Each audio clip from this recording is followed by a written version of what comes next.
আজ 22শে জানুয়ারি 2026 বৃহস্পতিবার। এখন সময় ঠিক বিকাল 4:30। আমি এই মুহূর্তে আছি নির্বাচনী আসন যশোর-5 মনিরামপুরে। আজ মনিরামপুরের স্বতন্ত্র প্রার্থী অ্যাডভোকেট শহীদ মোহাম্মদ ইকবাল হোসেনের কলস মার্কার গণমিছিলে। ইকবাল হোসেনের কলস মার্কার গণমিছিলে মনিরামপুরে নতুন এক ইতিহাস তৈরি হলো।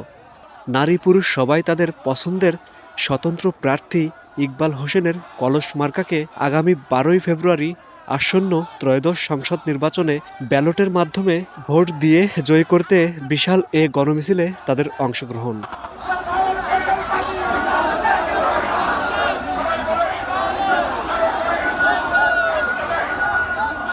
আজ মনিরামপুরে শহীদ মোহাম্মদ ইকবাল হোসেনের কলস মার্কার প্রথম প্রচার মিছিলে নতুন ইতিহাস সৃষ্টি হলো।